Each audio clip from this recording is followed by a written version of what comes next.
Have you ever been in a conversation where you just knew instinctively that you needed to phrase something just so? Oh, definitely. Or maybe felt like you'd, I don't know, committed some kind of social blunder without quite knowing why? Happens all the time, right? Well, you're definitely not alone.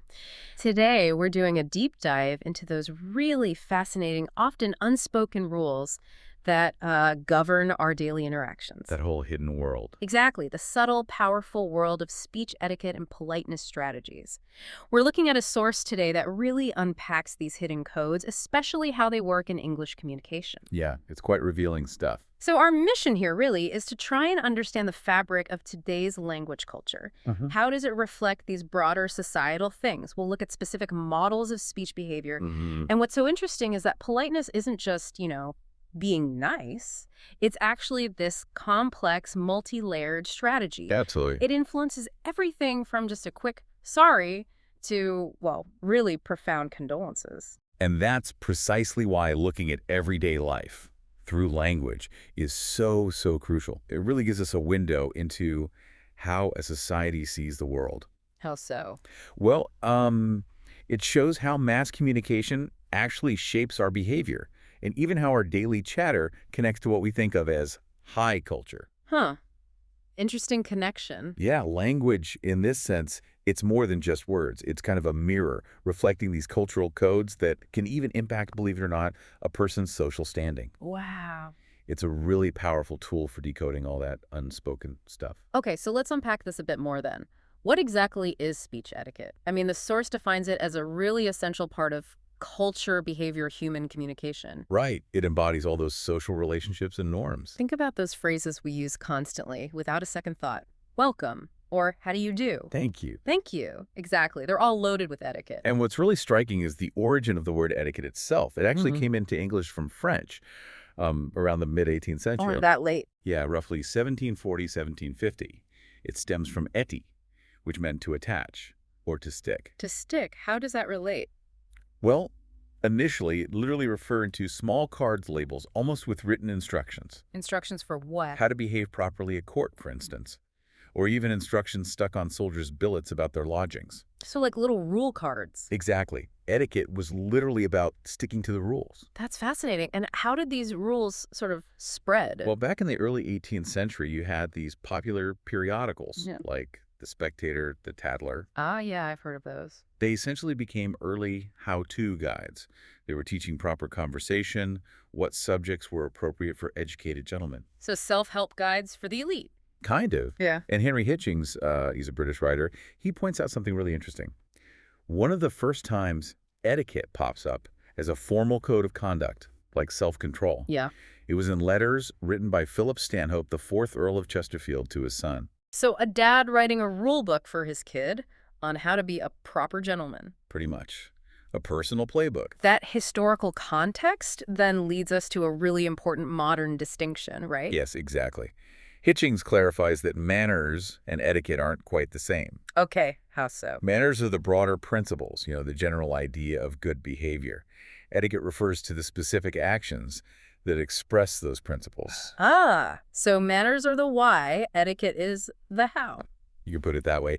And this really counters that idea that etiquette is just some quaint set of rules for the socially insecure. Right, it's much more fundamental. Much more. It really is. And what's amazing is how deeply these rules are woven into our language, operating on so many different levels. Absolutely. You find them at the word level, right? In special expressions like thank you, please, goodbye. And forms of address, too. Mr., Miss. Right. And then there's the grammar level. Things like using plural pronouns for politeness, like vous in French. Yeah, that's a classic example. Or preferring questions over commands, like, could you possibly help me, instead of just barking, help me. Definitely gentler. And beyond the words, etiquette shapes the very style of our language. How do you mean? Like using more formal, maybe even high-flown language sometimes, and avoiding offensive words by using euphemisms. Okay, yeah. Like saying someone passed away. Exactly. Even the sound of our voice plays a part. There's a special, polite intonation we all sort of subconsciously recognize. Huh. Never thought about the sound much. And then at the bigger communicative level, it includes basic social rules like Don't interrupt someone mid-sentence. It really is everywhere. It is. So what happens then when these norms, these language rules get broken? Well, that's where it gets impactful. When these norms are breached, it could be seen as a direct insult, Ouch. or maybe a sign of poor upbringing, a lack of good breeding, or it might even lead someone to think you belong to a different culture or social class entirely. So high stakes, potentially. Potentially, yes. Think about apologies. Yeah. In English, sorry and excuse me are pretty standard. Right. But the word pardon is often, well, rejected or feels a bit off in many contexts compared to the other two. Interesting nuance. And here's another subtle thing. Apologizing too much can actually backfire. How? It can put the other person in an awkward spot, making them feel overly responsible or just uncomfortable. It really is a delicate balance. So it's not just knowing the rules, but also knowing when and how to use them. Precisely. Which I guess leads us to our next point. This idea of a contextual dance. Etiquette isn't static, right? It's tied to the situation. Deeply tied. It's not a fixed blueprint at all. What are the key things that influence how we apply these rules? The source mentions personalities, time, place. Yeah, the personality of the speakers, the time, the place, the topic or theme being discussed, the motive, the overall purpose of the chat, all of it matters. Can you give an example of that flexibility? Sure. Forms of address are a great example. Think about the tu vous distinction in languages like French or Spanish. Right, the formal versus informal you. Exactly. The choice depends on this complex mix of factors. Age, maybe race, rank, whether people are relatives or friends, their social status. Lots to consider. Absolutely. And the rules shift based on the theme, too. Imagine the difference in how you'd talk at a funeral versus a birthday party, Totally different vibe. or the place of formal dinner versus a casual meeting.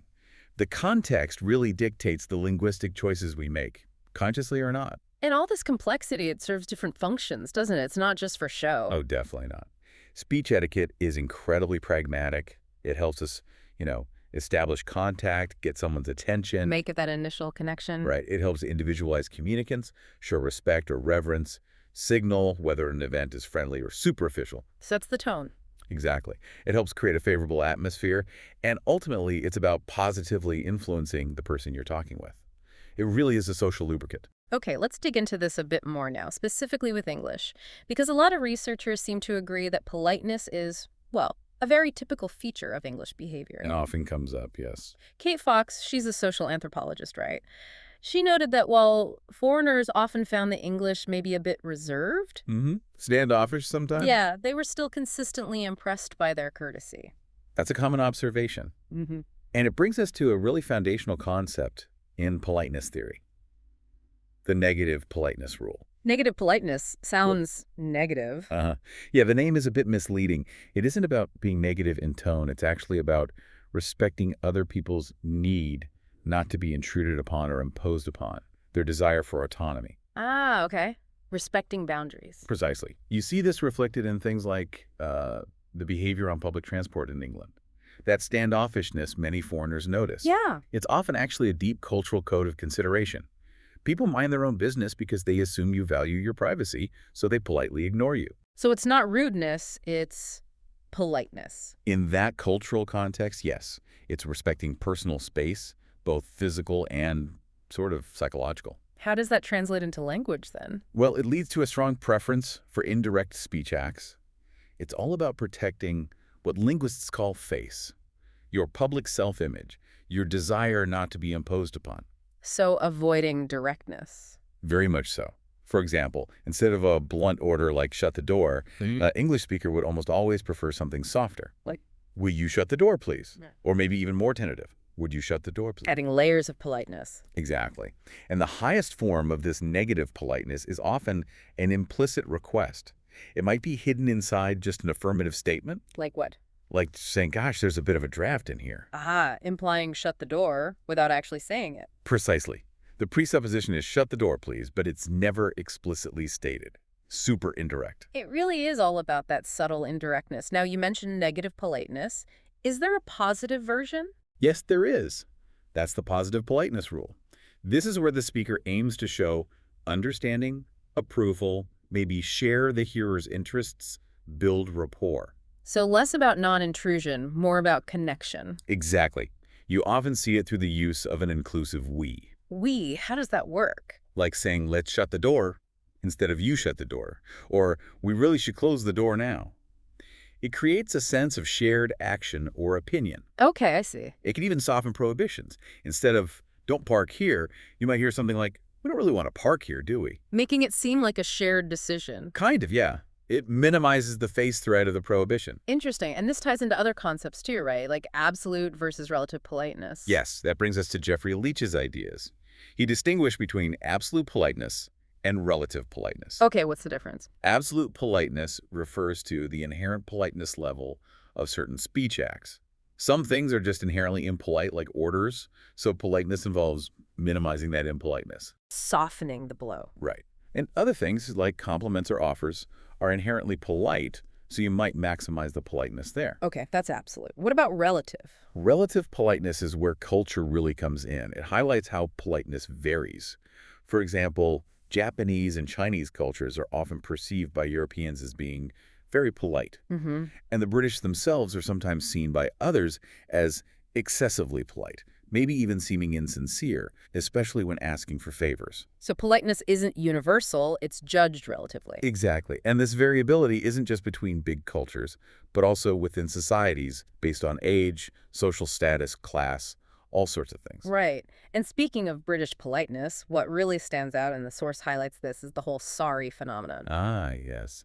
The reflex apology. It says that English automatically say sorry when bumping into each other. It doesn't matter whose fault it is. That's right. It's often not an admission of guilt at all. It's described as a reflex apology, an automatic, almost knee-jerk response, Just the social lubricant, like you said earlier. a constant one. It's a fascinating habit, really. Sorry gets used for almost any kind of intrusion or impingement or imposition, however tiny. Like what kind of things? Well, it's often used as a prefix to requests. Sorry, but is this seat free? Or, sorry, do you have the time? Even when you're not really sorry about asking? Exactly. It's said for accidental brushes in a crowd, or even for near misses where nobody actually touched. Really, even for near misses? Oh, yeah. People say sorry when they really mean excuse me, or sometimes even subtly get out of my way. Mm-hmm. And even just an interrogative sorry usually just means I didn't quite catch what you said. So many uses for one word. It's incredibly versatile. Yeah. The clear takeaway, as the source puts it, is basically, when in doubt, say sorry. Or as Kate Fox said. Right, her humorous line. Englishness means always having to say you're sorry. It captures that cultural tech perfectly. That widespread use of sorry really does highlight how ingrained politeness is. And it's not just about, everyday bumps and requests. Politeness is also critical in more significant moments, right? Like offering condolences. Absolutely. That's another key expressive speech act where politeness strategies are crucial. Condolences are used when people want to share sorrow over a sad event, a loss, grief, tragedy. How does politeness work there? Well, we can sort of distinguish between emotive speech acts of condolence and etiquette speech acts of condolence. What's the difference? Emotive acts tend to reveal deeper, more genuine emotional feelings, more truthfulness. Like saying, Corbin, I'm just so very sorry to hear about the loss of your father. It feels personal. Okay. And etiquette acts. Etiquette speech acts are more formal, maybe less overtly sincere, often used when there's more social distance between the speakers. Can you give an example? Something like, I want you to know that my thoughts are with you and your family during this difficult time. It's proper, respectful, but maybe less raw emotion. So different levels of formality and perceived sincerity. Right, but both function to extend sympathy. They align with what linguists sometimes call the maxim of sympathy, a principle where we try to minimize expressing negative feelings about the hearer and maximize expressing positive feelings towards them, like sympathy. And when you offer condolences, the intention is obviously to express that sympathy, but what the person hearing it actually feels, that can vary, right? Exactly. The perlocutionary effect, what the utterance does to the hearer, can be different things. Maybe consolation, maybe prompting good memories, maybe just a sense of peace or comfort. It's about helping them navigate those tough psychological states, sadness, grief, shock, pain. Yes, it's a supportive act. And for a really stark illustration of how incredibly structured and frankly non-negotiable some politeness norms can be, Yeah. let's look at the traditional condolence letter. Oh, okay. The written form. Yes, it's almost like a rigid script, a classic example of ritualized discourse. Our source actually outlines this incredibly strict 7-part structure. 7 parts. Wow. What are they? Okay, so it goes. 1. Direct address or greetings, Dear Mr. and Mrs. Smith. Yeah. 2. The motive mentioning you heard about this sad event. 3. The actual expression of condolence. Right. Then, 4. Saying something positive about the deceased, maybe sharing a good memory. 5. Offering words of comfort specifically to the mourners. 6. An offer of help. And finally, 7. The signature. That is really specific. Incredibly. The source gives an example. Dear Mr. and Mrs. Sanborn, yesterday I learned of unfortunate and untimely death of your son and my friend Jacob, and it follows right through. If there's anything that I can do, sincerely, Mrs. Preston. And the source says this structure is pretty much fixed. Yeah, it notes that this strict structure allows almost no variations. Every element is expected. It really highlights how deeply ingrained these social rituals can become in certain contexts. So wrapping this up then, it seems like these etiquette norms in English speech are a really characteristic feature of the communicative culture. Definitely. They guide the choice of words, phrases, even sentence structures in everyday communication. And in doing so, they can actually signal things like class or social status, all operating within these broader politeness strategies tied to the situation. Exactly. And for you, the listener, really getting a handle on these politeness strategies helps us grasp not just what people are saying. But why they're saying it that way. Precisely. It offers a much deeper insight into those hidden cultural codes and really fundamental human behavior. Yeah. A powerful lens for decoding the unspoken world all around us. Absolutely. So here's something to think about as you go about your day. What stands out to you about how politeness works in your own interactions? Are there any reflex phrases you find yourself using without even thinking? Or maybe subtle cues, linguistic signals that show respect or distance in your culture?